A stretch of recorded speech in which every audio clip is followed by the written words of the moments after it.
A few logs that had been taken care of, the wind-fallen trees, they had been laying around for a little bit too long.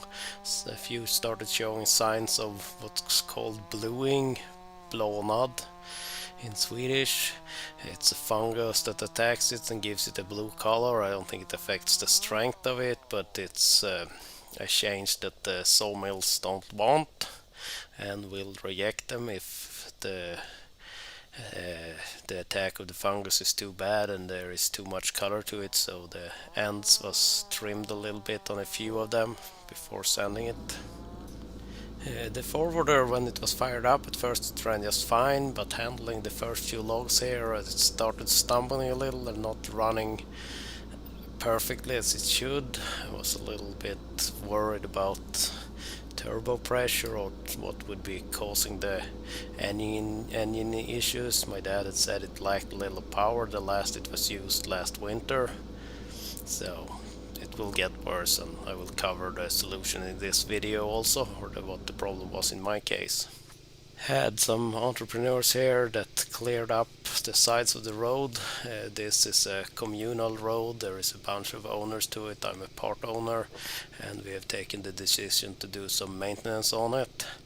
And the first step was to get rid of the trees and stuff that is growing too close to it.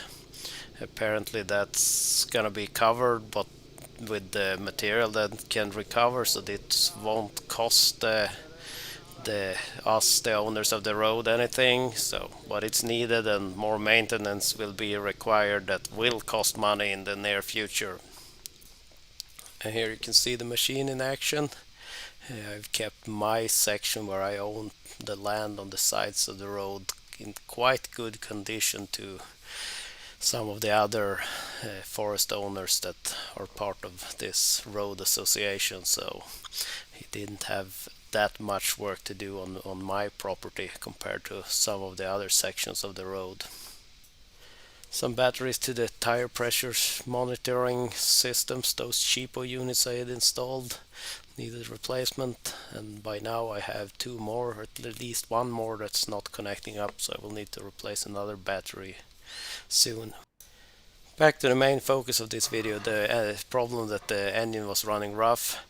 I was worried about the turbo or low turbo pressure, but I talked to a mechanic guy that's really helpful, that wrenches on these machines, and he said with the symptom it sounded like a fueling issue, and suggested I take off the fuel hoses and ensure that I don't have anything clogged somewhere.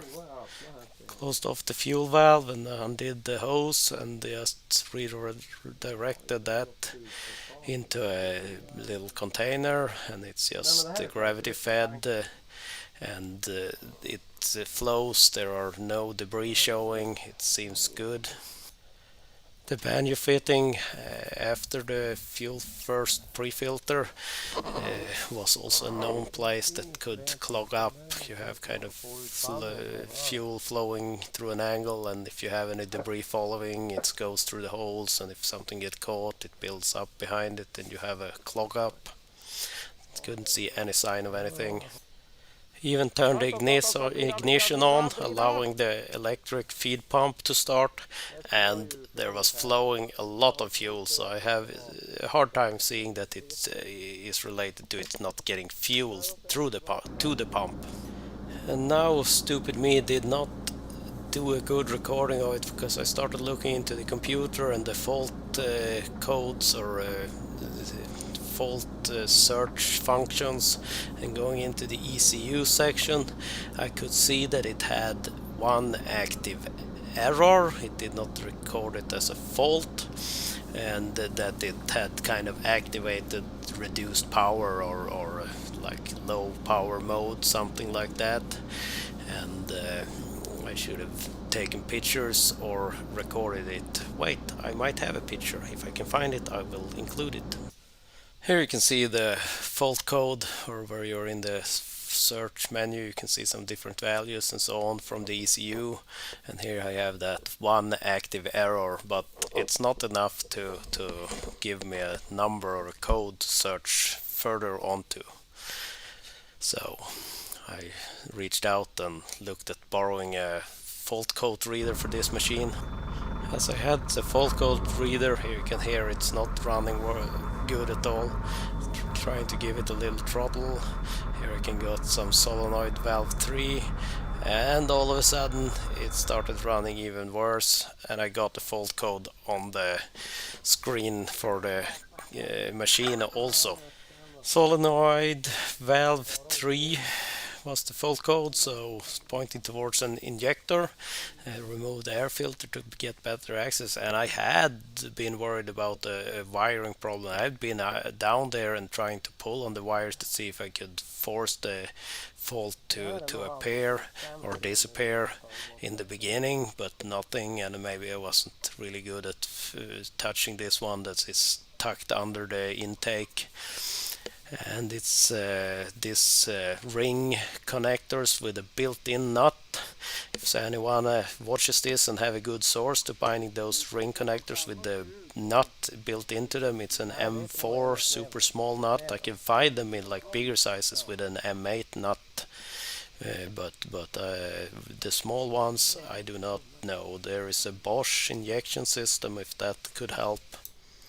It was possible to crimp the cables back on behind the original crimping. There was room left. It was originally, it had kind of a rubber seal at the very end of the crimp fitting or crimp connector, so that's what we did for now. It was fired back up and seems to run like a champion. No error codes, no fault codes, so at the beginning it was probably just the wire starting to give up, and then when it finally gave up fully, I got the proper fault code from the machine itself, so it would have showed itself had I pushed it and used it a little more than I had done, but you want to fix the rough running as soon as possible. At least it was a cheap fix. It didn't cost me hardly anything besides the time spent. So that's it for now. Thanks for watching. Have a great day.